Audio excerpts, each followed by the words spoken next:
It's day 4, number 126 with the man Frank SCALISH. What is up, dude? I'm just hanging out in Oklahoma. Feels good to be back in studio for a second week in a row. What's going on in Cleveland? Last time I called you the other day, you were out on the water ripping around with some 5-blade props. Yeah, dude, we set our guy, his name's Ryan. He's a good friend of my son's and he's a good friend of mine, and he came in town, so we set his Jaguar up, dude. That's a big old boat. Yeah, dude, I didn't realize it. Like, I saw him at the Classic. The Jags? Yeah, and I didn't realize how big it was till I got in it. I mean, it's a big giant boat. Ran good. 5-blade was sick on it. I mean, sick on it. Actually, it did better speed-wise for him, too, than some of the other props, which is not normal for the rough water prop. It's not normal for the rough water prop, but it performed his boat so well. I think he's going to wind up running that prop as his everyday prop. So that's good. No, was that yesterday or the day before? I think yesterday. Was it yesterday? Yeah, yesterday. Days all run together, Uncle Frank. But yeah, yesterday I called and I could tell you were out on the water and you're like, "What's up, Hager?" And I was like, "Where the hell are you?" You're like, "I'm out with Todd. We're testing props." That's always the case. That's always the case. But yeah, so it worked out really good, and I'm really excited. The props are doing well. People are buying them, which is good. But it's a special animal. That 5-blade is a special animal. Speaking of special animals, Lake Champlain is an animal. Oh, I love that. And it's a special animal elite series going on right now. There's already a couple guys pushing 20 pounds. I think Alex Redwine's already at 21 pounds 2 hours into the morning. That's sick. Are they small? Are they catching smallies? Mixed bag. Yeah, mixed bag because the water came up. Ticonderoga, which had been dormant.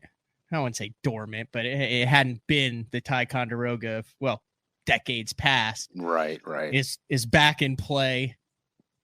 Well, the largemouth are in the grass, and then the smallmouth are big, and they're out on rock piles, and guys are forward facing them. So you literally have a best of both worlds scenario going on right now. Well, you know why? We're going to get in today's show is actually, ironically enough, going to explain why Ticonderoga's fishing now that the water came up. So, nice. We're talking about the dog days of summer today. Right. We're talking about dog days of summer and dissolved oxygen content. Why is this important? We'll get into that later. Are you gonna explain to me why all of a sudden in my Thursday nighters, where I had been catching 4 to 5 pounders, I am now catching nothing or 1 pounders? Yeah. Okay. Yeah. It's gonna be it's a really good show today. This is gonna go on the side of an educational piece. It's not very long, but it's very in depth, and it'll open your eyes. It'll open the fisherman's eyes to a lot of issues that they encounter, especially in August, especially the middle to the end of August, where things get really goofy. So this is good stuff. Yeah, so we got a lot to look forward to there. Chuck saying no one went to tie today. I think that was probably weather related. Have you made that run from when they take out of Champaign? I'm going to be so honest with you. It's going to blow your mind. I refuse to go to Ticonderoga. Really? Every time I fish that lake, I'm like, I'm not going down there.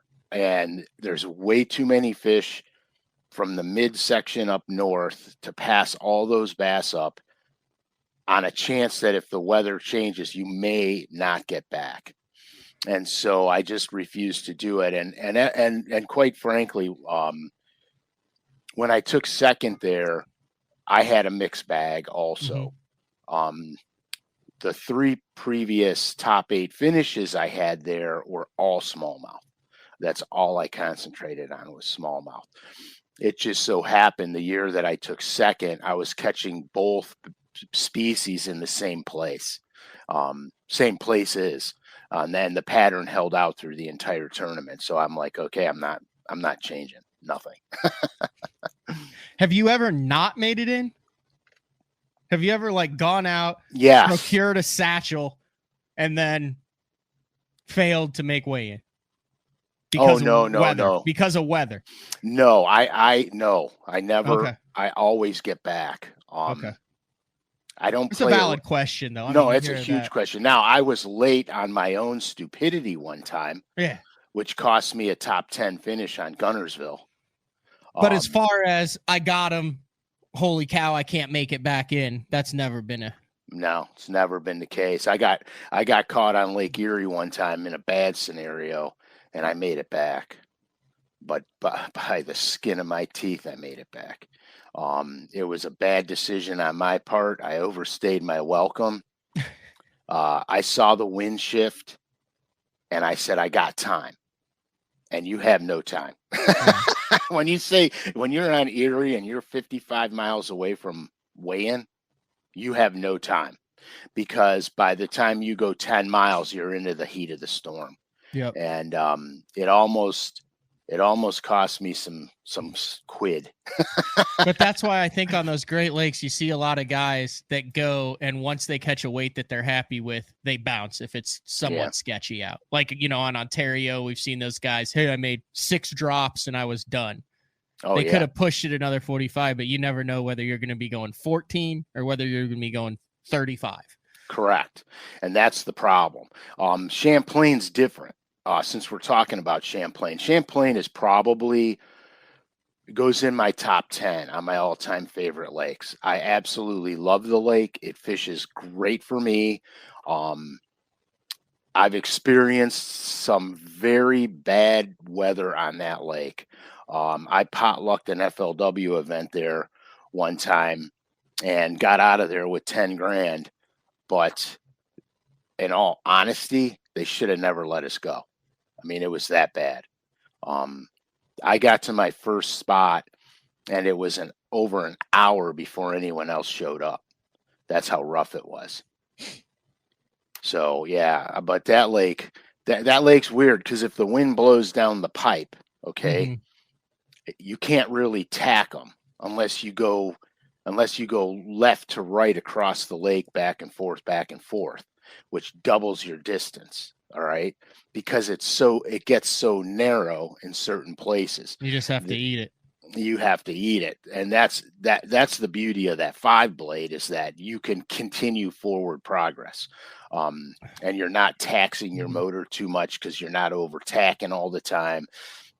Anyway, that's a different story. But Champlain is, to me, Champlain is a very diverse fishery, because you could literally relegate yourself to grass fishing shallow. You could go pure rock piles, zero grass, or you can say, I'm doing nothing but targeting largemouth, or nothing but targeting smallmouth. I've caught them tons of different ways on the lake in the same tournament, just because I'll have an area that does this technique and then another area that does that technique. So it's really a fun place to fish. It really is. It's one of my favorite places. There's a lot of them. No. You said that it's in your top 5. So I just wrote down top 10, and I think I can name 7 of your favorite top 10 lakes just based on day 4s over the past year and a half. Fire when ready. I think I can do it in order. I could name that lake in one sentence. Go ahead. All 10. Lake Erie is number 1. Gotcha. This is for you. This is my guess on you. Okay. Norman is number 2. Oneida's number 3. Gunnersville's number 4. St. Clair Detroit River's number 5. Gunnersville's number 6. Am I somewhat close to that? Do I have all those in there? Erie, Norman, Champlain, Oneida, Gunnersville, Eufaula, Alabama, and St. Clair? Are those all in your top 10? No. You're close, okay. though. Dang You're close. You're close. What did I miss? All right. So Champlain. Number 1? I'm going Champlain is number 1. My favorite. I'm going to go Erie is number 2. Okay. I'm going to go one you completely missed. I'm getting there. Table Rock. Oh, you do. You do talk about Table Rock a lot. is number 3. Okay. Norman, number 4. Okay. Oneida's gonna go a little farther down on my list, Okay. I believe. Only because I fish so good on Oneida, and that lake screws me every other time I'm there. So I concur with you. All right, so we have this is Uncle Frank's in order impromptu list of favorite fisheries in the United States: Champlain, Erie, Table Rock, Norman. Number 5 is number 5's tricky. I'm gonna freak everybody out on number 5. I am going to say number 5 is a lake I've never been on in my life. You can't do that. Why? It's because I'm so okay. I won't do that. Fine, nope, do it. Nope. I got you. But if people ask why, you have reasons for it, and you're what? This one is just I just like it. What was it? What is it? Lake Lanier. Oh, I could see that. It's a mix between Table Rock and Norman, but it's got the fish population of Champlain and the size of Erie. That's right. Lanier intrigues me because of my structure fishing roots and spotted bass, and so I got to go Lanier's 5. Lanier has to be a side. Okay, it's got to be an honorable mention because you can't have a favorite lake that you've never fished before. That's true. Okay, so honorable mention. Yep. Is Lanier. Okay, so I'm gonna go number 5. How about this? How about next week we do the top 10 fisheries that you want to fish that are on your hit list? Yeah, dude, let's do that. Okay, so this is your favorite currently, and then we'll get into today's show, which is the Dog Days of Summer, and then next week we'll open the show with the top 10 that are on your hit list, and then we'll get into the main topic. Perfect. Okay, so where are we? I got to do number Champlain, 5. Erie, Table Rock, Lake Norman. Number 5 is okay. I'm gonna say number 5 is Amistad. Ooh. Only because later in my career I figured it out, and then never got to go back, which really disappointed me because I figured it out. So I'm going to go number 5, Amistad, even though it's not the Amistad of yesterday. They're still living there. They still are there. Then I'm going to go 6 is going to be Gunnersville. 7 is going to be Oneida. 8 is going to be St. Clair.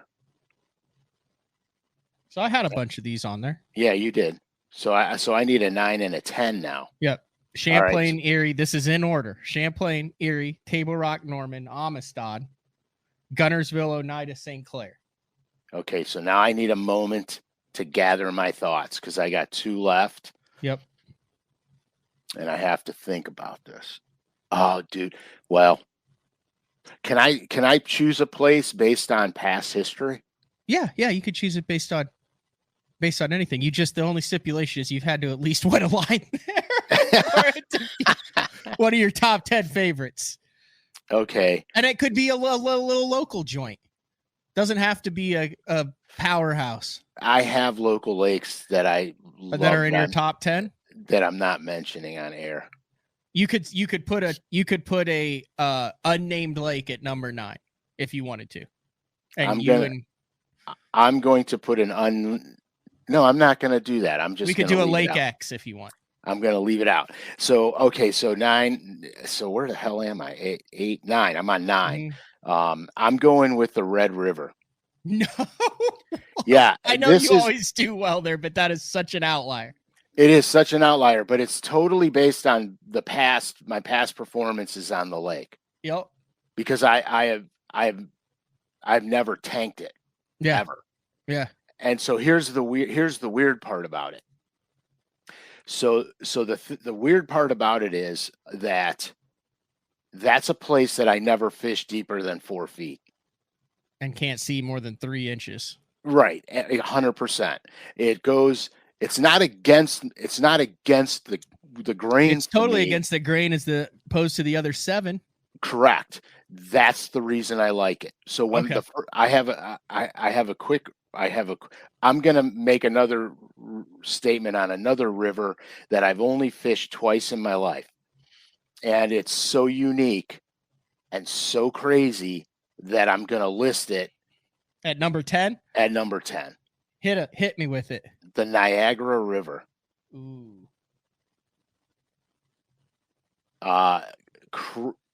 This river is absolutely insane, depending if you're above the falls or below the falls.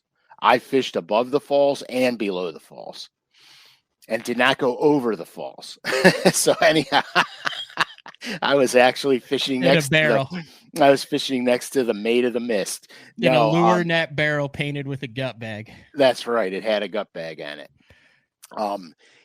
It's the craziest river I've ever seen. The current there is sick fast.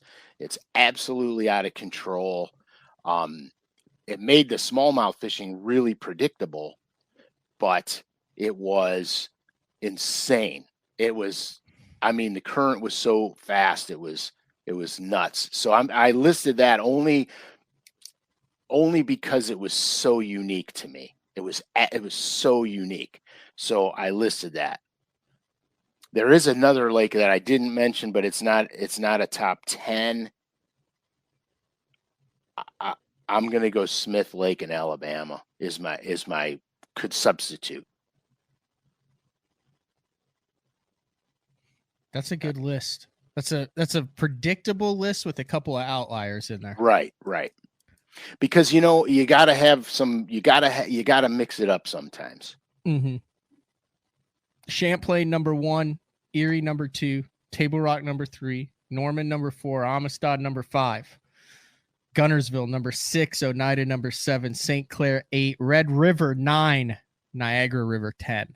Yeah, that's got everything in there except the tidal fishery. Right, and I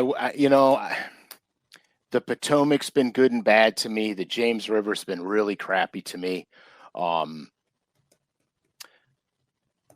But the Potomac, no, I never fished the whirlpool, but I know exactly below Niagara Falls. About.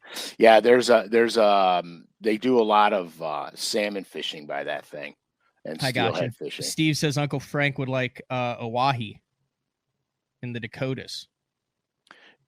Dude, I love lakes that I've never been to because that's why next week's going to be awesome. Yeah, next week will be next fun. Week is going to be on the Uncle Frank hit list. Bucket list, yeah. Bucket list. There we go. We don't want to say hit list.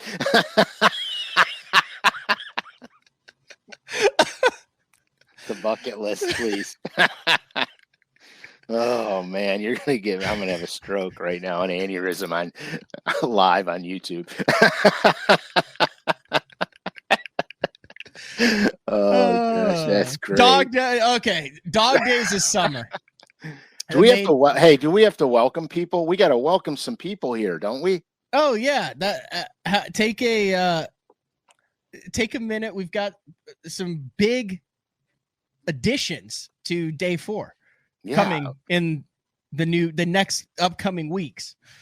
A very big addition. We want to welcome the viewers of the Big Play Sports Network today.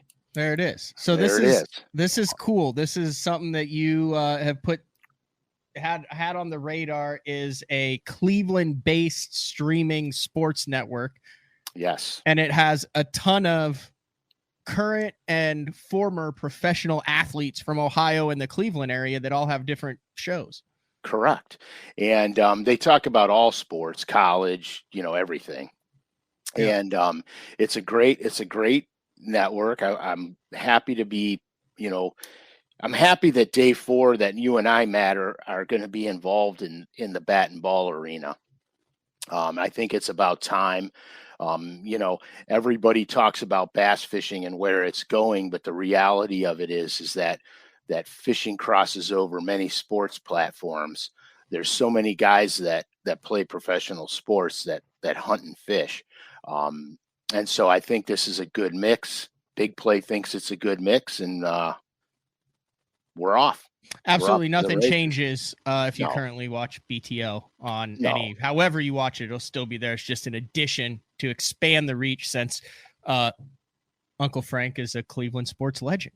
You're retired. I mean, you're a retired former professional athlete from Cleveland. Oh yeah, I guess so you fit right into the to the list right there with Daniel Gibson and Bernie Kosar and Chris McNeil. I'm not going to say that that I should be in the same sentence as those guys. Their careers were much better than mine was. But you have good stories, so that evens it out. 100%. So still working out on the logistics on that, but keep that on your radar, guys. Yeah, it'll be it's a fun platform. It's a really fun platform. The guys there are fantastic. So, it's nice. Always looking to expand our brand, right, guys? That's what we have to do. That is. Oh, I also have an announcement. Fire when ready. The Bass Fishing Hall of Fame banquet is coming up on September 28th. Mike Iaconelli is getting inducted into that this year, along with a couple other individuals. But along with that banquet, if you listen to BTL, the regular BTL, we've done a fundraiser. There's a online auction that goes along with it. Like Pollinate gives away a trip. We've done a BTL trip where you get to be a co-host for a day and go bowling with Mark and fishing with me. We've done that the last couple of years. I'm going to do that again this year. It'll be on that bassfishinghof.com page, and we'll have more information when this comes up. So I'll do a trip where you can come co-host for a day, then jump in the boat and go fishing for a day, kind of like what we did. That'll be fun. One of the things that you have agreed to do, though, is to donate a 1-of-1 signature series Frank SCALISH drawing. Right. It's like an 8x10 that will be in that online auction. You're actually going to send it to me. I'm going to get it framed, matted. It'll be at the Hall of Fame for the auction. But if you are a BTL listener and would like a 1-of-1 autographed Frank SCALISH drawing for your man cave, for your living room, above your bed, whatever.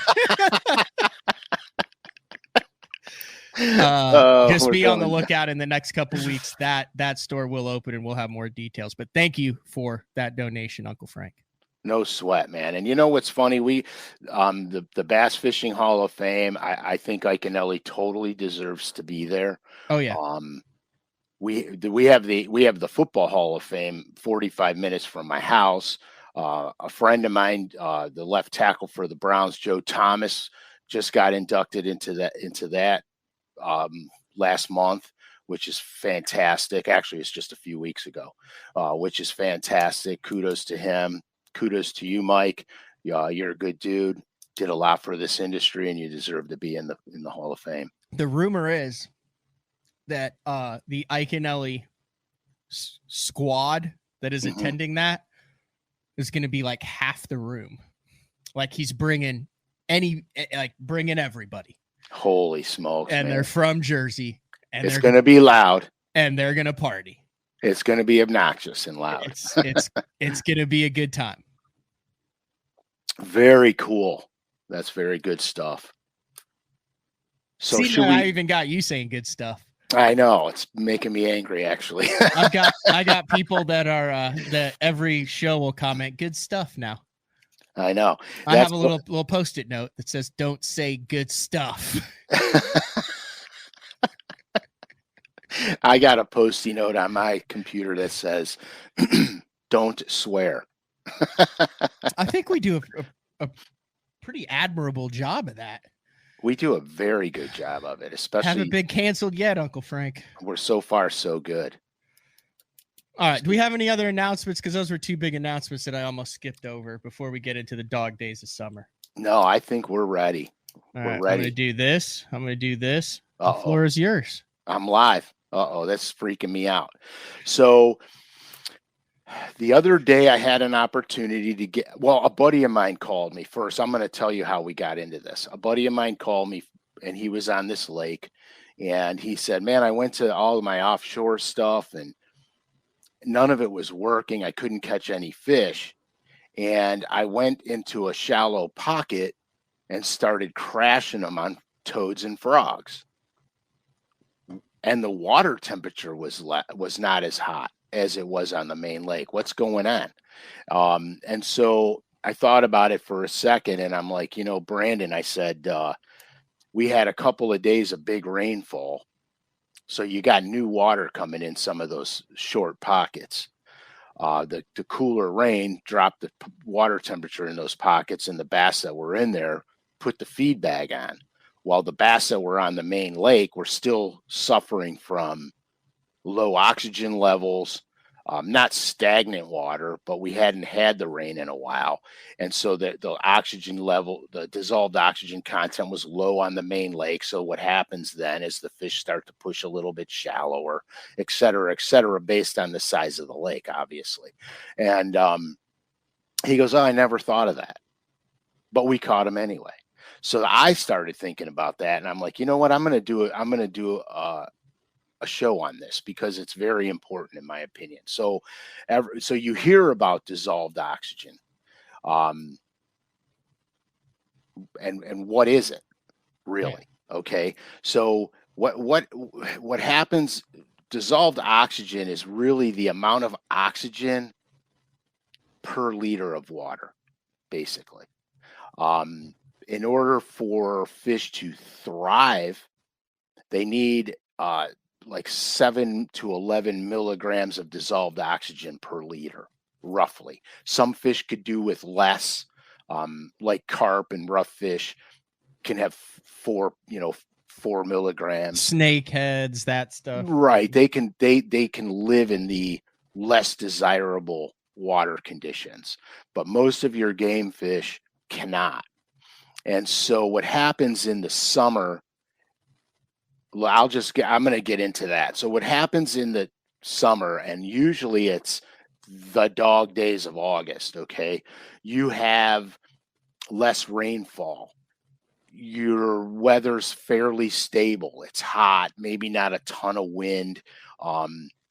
So the dissolved oxygen content gets less and less. So here's what happens, okay? So let's start out with, there you go. Perfect. Because temperature definitely affects dissolved oxygen. That's what happens in the summertime. So I have a little diagram here. And so let's just say this is our thermocline in the end of June, July. This is where our thermocline is. And I'm making this up. It's 25 feet. It's going to vary depending on what lake you are. In most instances, in your deeper lakes, it's going to be the thermocline will be much deeper. In your shallow, flat lakes, the thermocline will be shallower. So for all intents and purposes, to show you what happens here. So your thermocline, June, July, it's fairly deep. So everything you want to fish, can you see this? Because I can't see it. Yeah, absolutely. It looks fantastic. Okay, so anything you want to fish, rock piles, stumps, grass, at any depth level is available. Okay. As August approaches, same diagram, different thermocline. As August approaches, your thermocline gets higher in the water column. So now your fishable water gets narrow. So you see, now we lost some stuff to fish. And so we have to concentrate on this depth and shallower. Okay, so that's what happens in the dog days of August. That thermocline starts to shift a little bit. The fish start to get a little bit shallower. Now, shallower doesn't mean they're not offshore. Mm-hmm. It just means the thermocline climbed a little bit. So now your depth that you're fishing climbs a little bit. Still, you can still catch them offshore, but things are changing a little bit. And the thermocline is changing. And then, so I am really proud of this graph that I was able to find this quickly. I think it's cooler than this is exactly what you're talking about, though. Exactly. Because the hotter the water temperature gets, the more dissolved oxygen. Blah blah. I mean, the less dissolved oxygen. So this tan line here is dissolved oxygen, and the blue line is water temperature. And this is on the Potomac River, so you can see how much dissolved oxygen there is January, February, March, then April and May, and then June, July, and August is super low as the water temp is super high, and then it climbs back in October, November, and December. Right. So now you have to remember something. You just said something. This is the Potomac River. So there's another thing that affects the Potomac River. Tide. The current and the saltwater infusion. Oh, okay. Because the more salinity, the more it affects the dissolved oxygen content. Mm-hmm. So we're talking about all of this. So what can you do as an angler? What can you do? So you have to understand something. Water is oxygenated in many different ways. Okay. The air oxygenates water, but you have to have wind in order to get the oxygen into the water. So wave action, wind action puts more oxygen in the water. So let's just say that that's the only variable we know. When you go out, you want to fish all the windy stuff, windy banks, the wind blowing over shallow, high rock piles. You could fish the wind pattern, and you're fishing in water that's desirable for game fish. All right. Now, we also know the other thing that puts oxygen in the water is fast moving water in the form of runoff, waves, river systems, et cetera, et cetera. So what does that mean? So let's just say I'm fishing a reservoir that is a typical reservoir, the dam on the lower end, river on the upper end. So I'll run up the river and get into the current made from the river. The fish will be more active there because there'll be more oxygen. That's one way to look at it. Another thing to do is if you have a rainfall, you fish all the runoff areas where the water's running in off the bank into the water system. Very, very good spotted bass technique, by the way, to fish all the fissures, all the water that's rushing into the lake. That's another way to get where you need to go for active fish. The other thing we know that puts oxygen in the water is vegetation. So if you're fortunate enough to have lakes with grass in them, you've just fished the green grass, the very green grass, and deep green grass is better. It offers the fish a little bit more in the form of food coming in, better feeding lanes, et cetera, et cetera. That's not to say the shallow green grass won't have them, because it will. But you got to remember, the thermocline's changing, bass are pushing shallower, so the first place they're going to stage is on the deepest, greenest grass. Mm-hmm. So now you're talking high percentage areas. And that's really the best way to break down the lakes, in all honesty, this time of year. I was out the other day, and I ran into the same thing. I went to some of the deep stuff I had, the 18 to 20 foot stuff, and was dragging jigs down there. And lo and behold, I caught about a 3.5 pounder almost right off the rip. It wasn't exactly right off the rip because I spent about 45 minutes fishing various places, and then I got one. So I thought, oh, here we go. I'm in. Now I'm going to start running this stuff. So I started running some of my deep stuff. I never caught another bass doing it. So I said, well, okay, I better go to the first break off the bank. Not necessarily fishing the bank, but the first main break off the bank. And wound up finishing the day with, almost 30 bass. Because the thermocline changed, the dissolved oxygen content was no good, and the bass went to the first break. Now, I did have a fortunate instance because on some of these breaks were scattered grass. And so they pulled up to the deepest scattered grass there was. Let me just get this straight in my head then. I know this is elementary stuff, but the dissolved oxygen content is less below the thermocline. So there's less oxygen down there. So they're going to pull up to where the optimum comfort level is for them, which in most cases, is it something because like they can't warm breathe. Water rises or something, or because it's Colder sinks, so then the thermocline is actually going to go up higher in the water column the hotter it gets.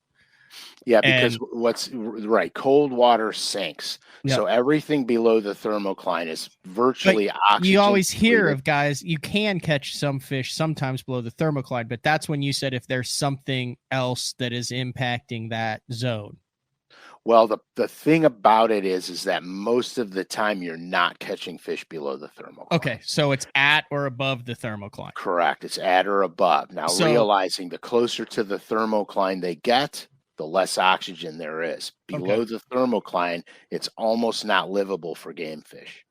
Okay. There are species that can live below the thermocline. So even though it's difficult fishing, in theory, you're going to apply the same principle that you do when you get on a lake and you find bait fish. You're going to look where if all the bait fish are in 16 to 18 feet, you're going to look for cover or structure. Yes. Or both in 16 to 18 feet where it meets, and you're going to target that depth area as a whole around the lake. With the thermocline, you're going to you're going to find your thermocline, which, just for reference, because there was a you're going to have that. Yeah, you can have a picture. There's your thermocline right there. Right. And so if that thermocline is in 20, let's just say 25 feet, based on this picture here, most of your fishing is going to be done 25 feet and above. Correct. Most of your bass fishing is going to be done above that thermocline. Yep. Always. Now, here's another thing you have to remember about this. Some lakes can thermocline in parts of the lakes and won't thermocline in other parts of the lake. Table Rock is notorious for this. Mm-hmm. Absolutely. There are sections of Table Rock that will not have a thermocline in it. And there are other sections of Table Rock that'll have the most defined thermocline you've ever seen. Right. And that happens in a lot of lakes. Some lakes that won't thermocline hardly at all. And they'll go top to bottom. It's like the St. Lawrence River with no thermocline. That's why you catch fish in 70 feet and you catch fish in 2 feet. Correct. And same with Table Rock. And that's predicated based on current, the river systems. Okay. Current moves the oxygen throughout the system. Every time the water hits a rock pile or a high spot, it diffuses the water out around. It's always oxygenating. That's why those systems can fish so deep year round. There's always oxygen. Now here, the turnover, because Matt, you said something important. Warm water rises, cold water sinks. The turnover happens when the surface water gets cooler than the water below the thermocline. Then the surface layer sinks down, mixes with the warmer water below, the warmer water rises. And now for the first time since probably spring, you've got oxygenated water throughout the entire system. And the hardest part to fish during the turnover is the turnover itself, because everything's in a state of flux. Yep. And so it's not stable anymore.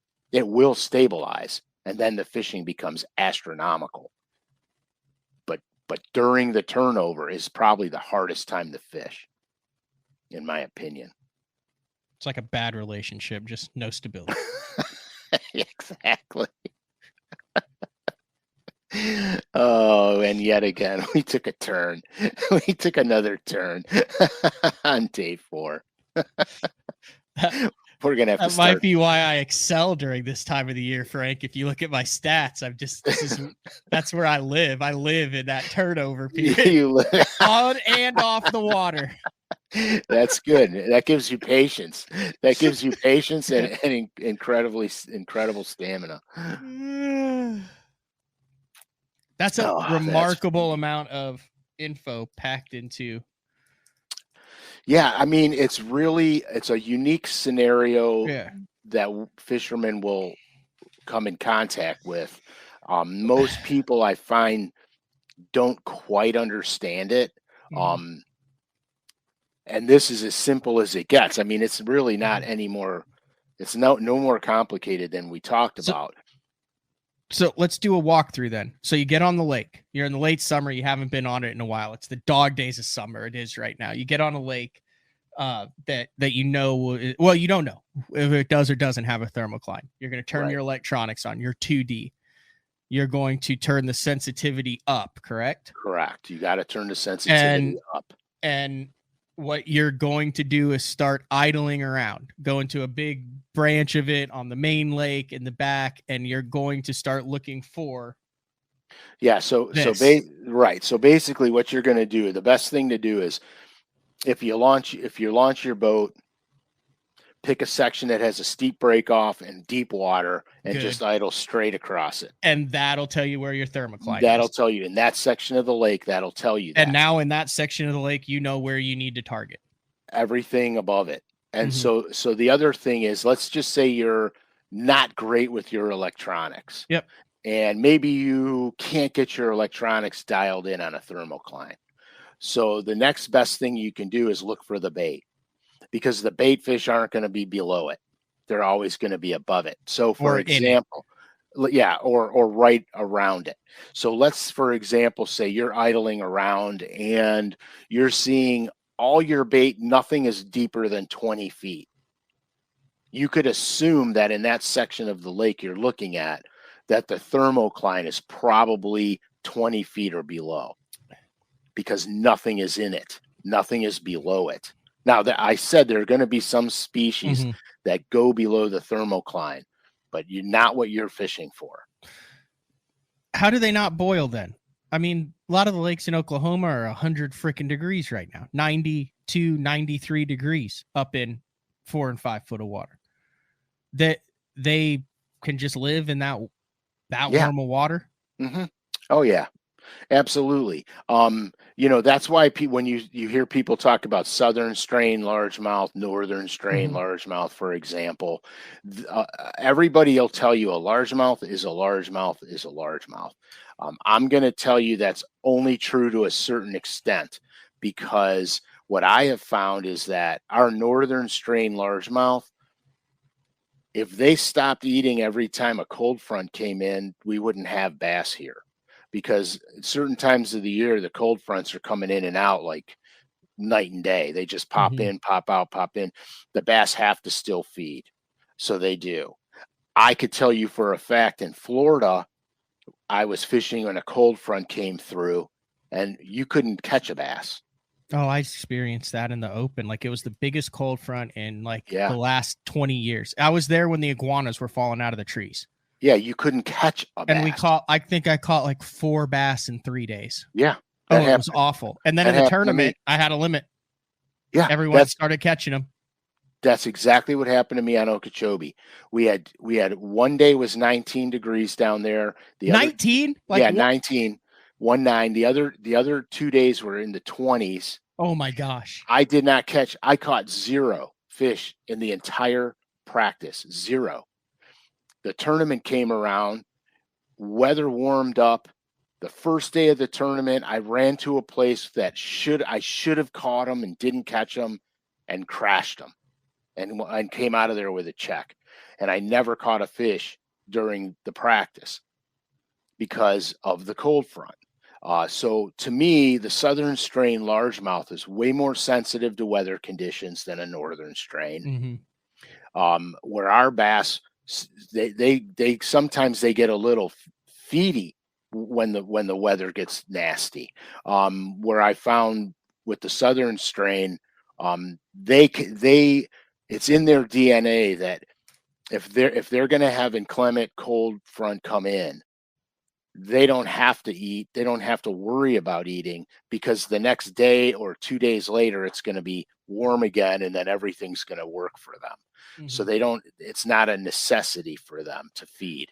And where our bass, I feel as though, and I could be wrong, it's just my feeling on it.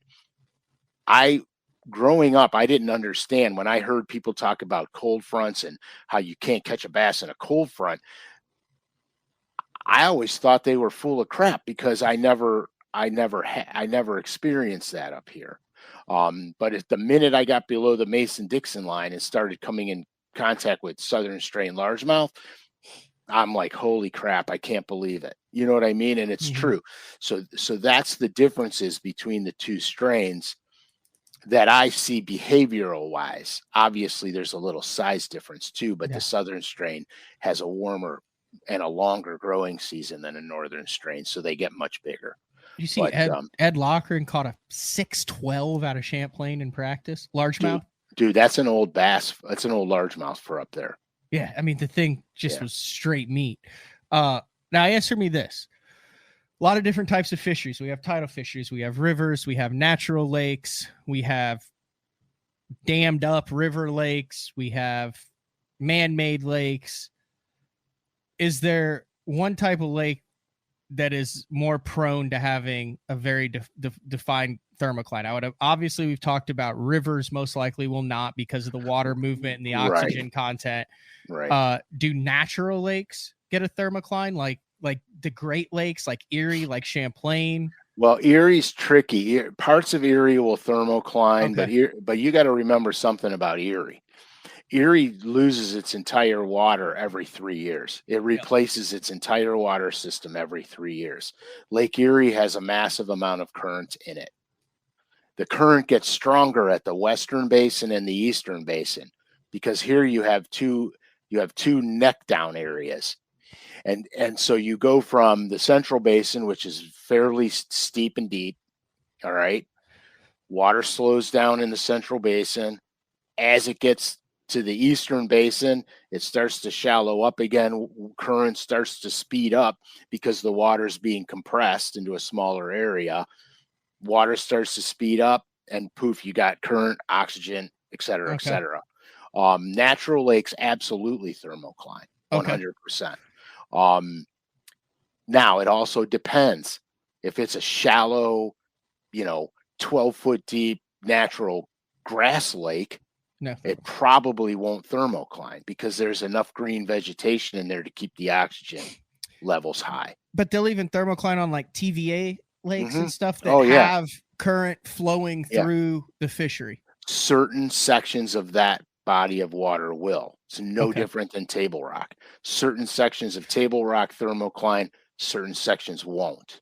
So is there advantageous to focus on sections that do have a thermocline or focus on sections that don't have a thermocline, or you just have to be cognizant of what you're working with because that either expands or reduces the amount of fishable water? 100%. So like realistically, like if you know where the thermocline is in an area that thermoclines, you just have to target all your offshore. If you're offshore fishing, you just have to target all your offshore fishing above the thermocline. Like here at Amistad, grass does not grow below the thermocline. There's no oxygen and light penetration is bad. But here at Amistad, we talked about crank and standing timber. Okay, the depths that the trees started growing in were excess of 50 feet deep, and the trees grew up to 20 feet from the surface, 18 to 20 feet from the surface. And I was catching all my bass cranking treetops because below the treetops was the thermocline. Oh, beautiful! So it pulls all those. So fish it pushed all those fish up to the fish up to the top of the trees. So it helped. It was advantageous. It made life easy, real easy, because I took a water column essentially that was unmanageable, and the thermocline went and made it super manageable. So you can use this to your advantage as well. So yeah, this is very important stuff. That's springs mix water. That's Beaver Lake, key on Beaver Lake. There's a lot of springs on Beaver Lake. Springs are critical. They can be the best fishing spots in the lake if you know where they're at. And not all springs are deep, by the way. So in all reality, the thermocline exists for 4 months out of the year. Pretty much. You don't ever get a thermocline in the winter. No. Because you have to have two drastically different water temps. Right. Wintertime fishing is one of my favorite times to fish. Obviously, after the spawn, through the fall migration is a favorite time of mine. I just like offshore fishing a lot. And so I spend most of my time doing it. you can't ignore the shallow fishery when the fish are shallow. I mean, that's stupidity. You would never, you know what I mean? If all the fish are spawning and you're out there dragging a Carolina rig in 30 feet of water, you lose. You know, so you got to kind of be smart about it. Shit, I had a question for you and I totally forgot. See, that's what the pen and paper's for. You have to write down stuff. I've got a whole page of notes right here. See? I have no idea what it was. It'll come back to you, I promise. Right when we go off the air, you'll go, "Oh, I know what I was going to ask you." I feel like it was a fairly intelligent question too, because obviously I know what the thermocline is. A lot of people do. You hear everyone talk about it and everything, but the way that you explained it and put it into such easy layman's terms to understand, I learned a lot on that. Well, I appreciate it. Yeah, I mean, it's not a complicated thing. Go ahead. I remembered. Okay. I got my pen out. So when there's no thermocline, it's obviously difficult to fish ultra deep water than it is, you know, if you have a choice and you're going to catch them equally as good, there's no need to catch them out of 80 if you can catch them out of 20. You have to get your bait Correct. down there. It's different. Do fish like on the table rock when it gets deep? And I don't know if you even know this question. And I know they have swim bladders that regulate their buoyancy, but do they feel pressure like we do, where we have to clear our ears? Like, can it get to where, I mean, I know I've heard the guys be like, "Oh, we caught him in 80 foot of water." Like, are those fish feeling the pressure of the depth that they're at, or to them, is it just like swimming in 10 feet of water? Do you know that? Yeah, they're feeling the pressure of the barometric pressure is what they're feeling, because it's like tides based around the full moon. The bigger the full moon, the bigger the tide, et cetera, et cetera. That's what the fish are feeling. That kind of thing. Fish are designed to be able to go as deep as they want to go, basically. They're designed for it, but they'll feel the environmental pressures. Barometric pressure also can do things to dissolved oxygen also. The only thing I don't get is, if cold water holds more dissolved oxygen than warm water, then why is there less oxygen below the thermocline? That's a good question. I don't understand. I don't know. I can't answer that. All I can tell you is there's almost the oxygen level below the thermocline is almost inhabitable for game fish. Well, I shouldn't say game fish, for bass. So I'm not 100% sure on that. That is a good question. But I think what happens is because of because there's a definitive temperature difference. I just don't think your oxygen's getting down there. There's no circulation. I don't think it's getting down there. That's a biologist question. Here's another one. We'll just hit you with all the hard hitting ones. Do springs generally have a high or low dissolved oxygen? Springs, because the water is moving, it's cooler, probably has good oxygen content in it. That's why fishing by springs, if you can find them, is so good, especially at certain times of the year. Like here's something. Like if you know, let's say you're fishing in a river system, a dammed river system. So we'll call it Lay Lake, Gunnersville. You know, those types. Some with a lock and dam. Lock and dam on both ends of the water moves through the system. Right. You could literally get the pool movement. When are they going to start pooling water? When are they going to start letting water in? And because I did this at one of the classics on Lay Lake, my very first classic.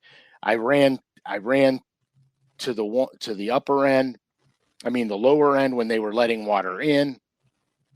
And I ran the other end when they were taking the water out. So I was constantly in the current. It didn't work out for me in the classic because I couldn't do it back then. Initially back then, they gave us boats to run. Mm-hmm. You had to, take some of your tackle out. You had a certain amount of tackle you could take out and blah, blah, blah. They gave us boats to run. Well, the boat that I got wasn't running fast enough for me to run back and forth 3 times in the day. Mm-hmm. So I got pinned into a section of the lake because I had to manage time. And it didn't pan out for me, but in practice it was like manna from the heavens. I knew I was going to run up there and crash them, and then I knew I was going to run down to the other end and crash them. And so consequently, it didn't game plan for me that well on my very first classic, but it was definitely a thing. And you can do that on some of these lakes. You can fish the tail race, and then when they're going to stop letting water in, you run to the other side because now they're going to let some out, and you can fish the current on the other side as well, the other end of the lake as well. That's good stuff, Frank. Yeah, I liked it. I liked it. You know, I actually was sitting down last night, and I go, I don't have anything concrete for the show today. Oh, I do. I actually left my show and tell in the other studio out there. Do you have anything to talk about for 20 seconds? Because I just pulled up the paint shop and the Rebel Teeny Wee Cross, the custom series right there. Reminded me of what I've got out in the living room. Now, I'm not going to give away the goods. I might give away the goods, but I have some stuff that I think you would like to see. I would love to see it. You could pull that picture back up, and then you could run and get what you got to get. And all right, I'll be back in 20 seconds. Where do you want it? You want it on right there, on those, or do you want it on the Electrocution 100 series? The Electrocution 100 is a great color, but I want it right there. Leave it right there. I'll be right back. Okay, so this has nothing to do with bass fishing, you guys. So just bear with me. So the Bandit 300 crappie colors. All right, let me tell you about the Bandit 200 and the Bandit 300.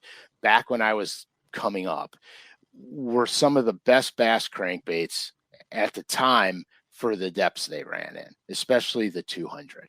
So the crappie guys started trolling the Bandit 300 for crappies when the crappies would start suspending after they were done spawning, and they're leaving all the bush tops and everything else throughout the fall.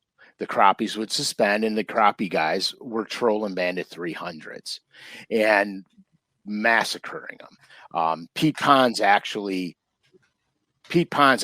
turned me on to that. So anyhow, Bobby Garland, the little crappie baits, have colors that they made that really catch the crappies well. So I designed a 300 for the crappie guys after the Bobby Garland colors. So what I did was I incorporated some of the Bobby Garland colors into the 300 Bandit series for the crappie guys. So anyway, a little diversion, but you know, we needed it. We needed that diversion. 300s? I saw them down there. You had them a minute ago. I did have them pulled up. Go right there. Now scroll.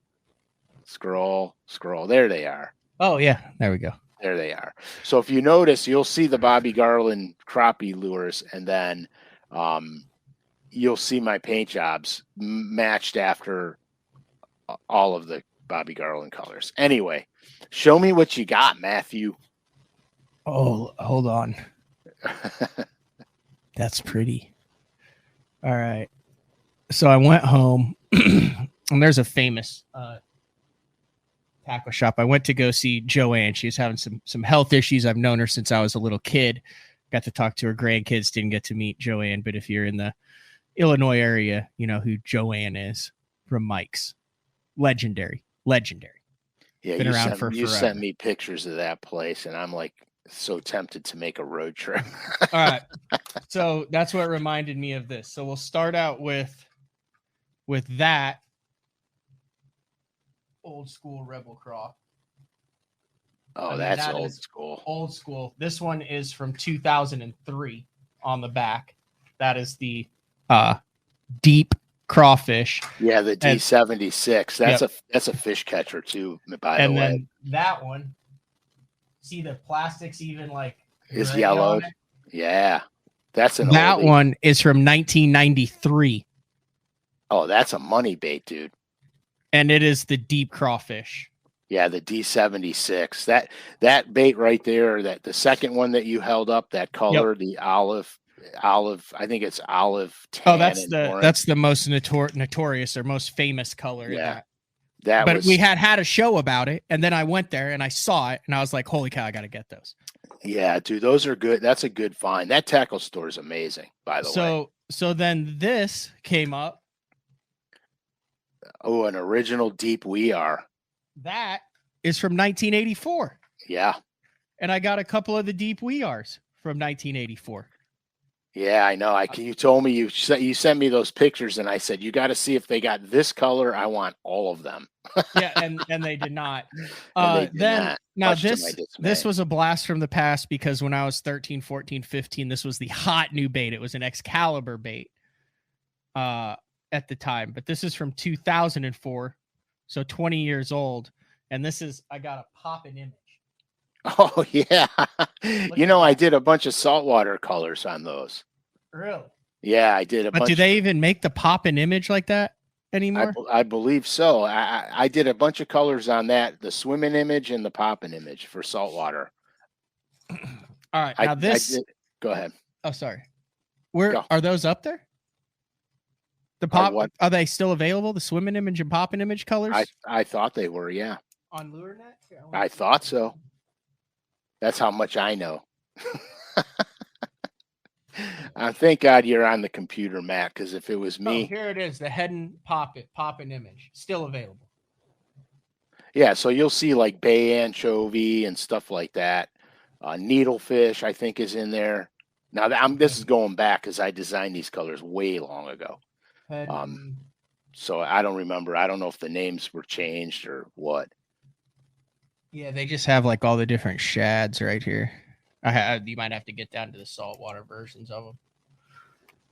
All right, so my dad growing up, chrome, blackback, Big O.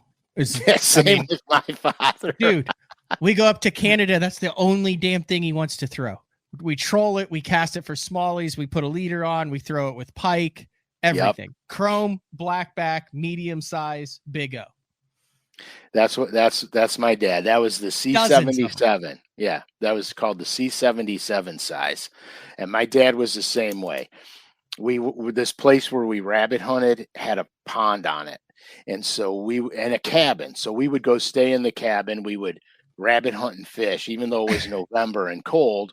It wasn't usually frozen yet then. So we would hunt and we would fish. And then of course we would, eat the rabbits we killed and some of the fish we caught. So anyhow, I gave him some of those chrome and black Big O's, and he would just crank them real slow. Well, he used the chrome and black one, and back in the day, there's the dumbest color on earth, but I hammered fish on it. It was pearl, and it was the pearl of the plastic. It wasn't painted pearl. It was the pearl of the plastic, and it had a little black squiggly line down the side. Remember that one? It looked like a little worm on the side of it. It was terrible. And I mashed the fish on it. Okay. So one day I go to my dad's, and he's got like 150 of them because he could never do anything with any kind of restriction. So it was just like he would have, boxes and boxes of these things. I'd be like, dude, what are you doing? You know what I mean? He goes, well, now we'll never run out. And I was like, we'll never run out. You don't fish enough to run out. You could have 10 and you wouldn't run out. That bait has such nostalgia for me. I mean, I just associate it with Canada and trips up. So when I went to Mike's, Mike passed away a number of years ago, who ran the store. Shockingly, that's what it's named after, Mike's Tackle. But they kind of became synonymous with when something new came out, they just put it on top of whatever the hell was on the peg. So you have. Oh, I got you. I see what you're saying. So they would generations, and the store is so claustrophobic, and there's so much tackle in it that you have, and it's been there for so long that you literally have generations of baits that no one has touched since they've been on a peg for 20 years. Oh, I gotta ask you if they have a bait there. It's an old Excalibur bait. Probably. So this chrome, we'll start at the beginning. Now I know they make newer ones that I can get my hands on, but here's the chrome blackback version in 2003 packaging. Gotcha. Here's the chrome blackback version in 1995 packaging. Outstanding. And here's the chrome blackback version in 1984 packaging. Oh yeah, dude. So my question to you is, I would like to have all these in the box for all of the different models of the chrome blackback, just to not throw, but for nostalgia. Reminds me of fishing with my dad up in Canada. I know there's got to be some other models. So I've got the green, the yellow, and the black, or orange if they're black. I will Venmo anybody who has one in the package and I can get the newest one, obviously. Right. But any of the other in between there, I would love to have all the versions, because I feel like I've got some of the hardest ones to find in the package, right? Yeah, you do, actually. Except for the newer ones, but you do. Yeah. But I don't know how many versions there are, if there's a way to figure out what versions in packaging there was. I don't know. I mean, because I'll look that up for you. Okay, but I would like to put it, in a shadow box with all the different ones unopened on that medium-sized chrome blackback. That's the bait, isn't it? Yeah, that's great, dude. That is really cool. The other Big O that was my all-time favorite was the G Finish Big O. It was just the G Finish. They called it G Finish, and basically what it was painted out of the paint that you see on freeway signs, that illuminate when you're driving down, your headlights hit them, it illuminates. They painted them like that.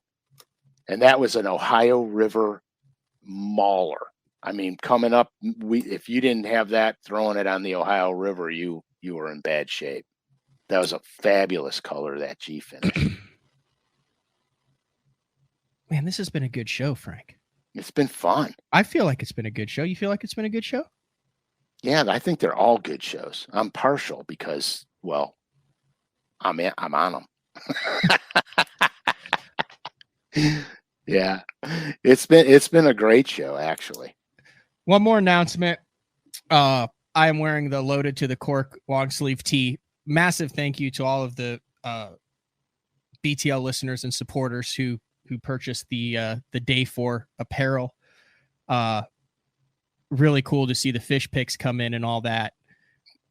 What we're trying to figure out is we want some like meaningful or some cool one-off apparel stuff now that we just have the logo on it. And we've come up with something, and I'm excited for this. Screen print is kind of coming back in, and obviously, Frank, you are a very talented artist. We're going to do a couple limited runs in the next couple months before the holiday season of some of your favorite artwork on quality t-shirts. It's not going to be a ton of, we're just going to offer one hoodie that's just got the general Day 4 logo. It's not going to have the Loaded to the Cork or anything if you still want that, but there's going to be 2 different designs, maybe 3 different designs, limited to I think we decided on 250 t-shirts for each design. Yeah, but it's your design, and we're currently in the process of that. So look for that in the next couple months. Yeah, I believe they're going to be my illustrations. Yeah, your illustrations with your signature underneath them, and we're working on getting that too, because you have to make sure, like when you print it, how many different colors are on it, how thick it is, does it look, and the original, do you have to get it to? There's a whole bunch of different little things when you do screen printing, but think like kind of Guy Harvey artistic more instead of Day 4, we're loaded. Yeah, exactly. Yeah, I'm not gonna show you the illustration yet. Mm-hmm. I have it. It's money. It's absolute money. And then BTL also, we're gonna go this year. I'm gonna do a quarter zip with the BTL logo on it. We're gonna do more. I guess I've turned a new page in my older years here. I'm looking for smaller and more, maybe something you could wear out to the Mexican joint with your family for dinner on Sunday, or out golfing, whatever. Golfing. What's golf? Are you not a golfer? No, I could throw a ball farther than I can hit it. You've never been a golfer. In all your business dealings, you're the smartest, one of the smartest business minds to fish on the Elite Series with non-endemics, and you never learned how to swing a club to do meetings. Oh, you did? Oh, I golfed. Yeah, I just was no good at it. I just was no good at it. So when OSI sponsored me, and then what happened was we had to do this thing with Home Depot all the time, and Home Depot always did these golf outings, and so we would get into these. I guess they call them now. For all you golfers out there, forgive me deeply. They would be best ball and scrambles. So there would be 4 of us on a team, and whoever drove the farthest, you know how it is. You play the best ball. It got to the point where I didn't even tee off because we know it was going left or right and not where it was supposed to go. So I didn't even tee off. If it was a low iron shot, I didn't even take it. But if it was a 9 iron to the cup, I was in. My finesse game was way better than anything else. But it got to the point with all these outings that we did. I would bring my flipping stick with me. I thought you were going to say handle of Jack, but continue.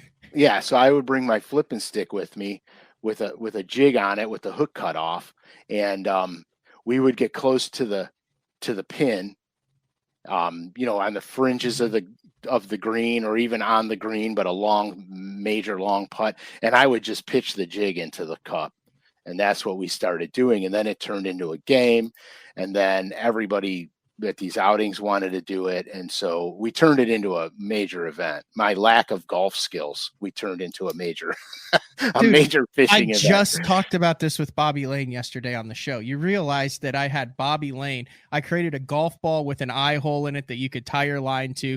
You got 4 clubs, a driver, which was a spinning rod with just braid on it, packed on a 3500 series reel and a 7.6. You had your mid irons, and then you flipped and pitched around the green. And I went to a private club, Grasslands in Florida. He brought Andy Bean in, who has multiple top 5 major finishes, longtime tour angler. And Bobby Lane, we did a par 3, par 4, and par 5 cast, and Andy Bean played golf, and it was like a big show that we did. I called it Line Links, I believe. And dude, that's cool. We did it big show on Bass Zone back in the day. This was probably 2017, 2016 that I did this. That's fabulous. Same thing you just described. Yeah, so that's what I wound up doing. But at the time, I lived on number 13 at the links I was single. I lived on a golf course. I had free golf. So in the evenings I would go out, and I'd get there was like a less than 100 yards, and you could take that golf ball on it and just launch it. And you're like 5 to 10 foot from the hole or less every single time. Oh, that's money, dude. And it's so much fun. Yeah, we had a blast when we did all those things. We set games up for all the vendors, that on these golf outings. We set games up. We had pitching contests, casting contests. And we set up on the green at one hole, and the players had the chance they could either chip in and putt, or they can let me cast it in, and they would have to take however many casts it took me to get it in, or they can putt their way in. And what happened was everybody was real skeptical in the beginning, and there were a couple guys that were all about it. So they're like, yeah, shoot it in there. And then I drop it right in the cup. And then after a while, everybody was just going, SCALISH, do it. So it was great practice for me, but it turned into one of the funnest. That OSI sponsorship for me was one of the highlights of my fishing career. Those guys over there were so much fun and so good that everything we did turned into an absolute blast. Are you going to bring them back when you announce your bid to make the Classic Duck Fishing the Opens in 2024? Are you going to resurrect the OSI sponsorship? Unfortunately, they sold the company, but they still exist. They OSI still exists. I would venture to show them the show. I'd venture to show them maybe some of the past photos. The people that I dealt with, the original people from OSI, are not involved with OSI anymore. So I will not go back to OSI probably. If the original guys were there, I would go back in a minute. I gotcha. Those guys were the best. It was one of the funnest parts of my fishing career was working with them, because they were wide thinkers. They weren't pinned-holed into anything. They would listen to every idea. It was so much fun. I can't even tell you how much fun it was. And I still keep in contact with them today. You got anything else, Frank? Nah, I got to go buy a lawnmower. That's what I got. Yeah, my lawnmower. The block cracked on it. The blade's no good anymore. The frame cracked on it. I've had it for a million years. You and things that you have to drive don't get along. No, that's why I'm not a race car driver. I don't have that kind of money. Or patience. Oh yeah, I would imagine you on the golf course. Oh no. I used to when I was a kid, I golfed all the time till I got about 16 or 17, and then I said no, I'm not doing it. We'll end with that. Smith. Frank isn't denying that he's fishing the Opens next year. You guys are totally backing me into a corner. All right, this has been another edition of Day 4 with the man Frank SCALISH, number 126. Same place, same time next Thursday. We'll see you then.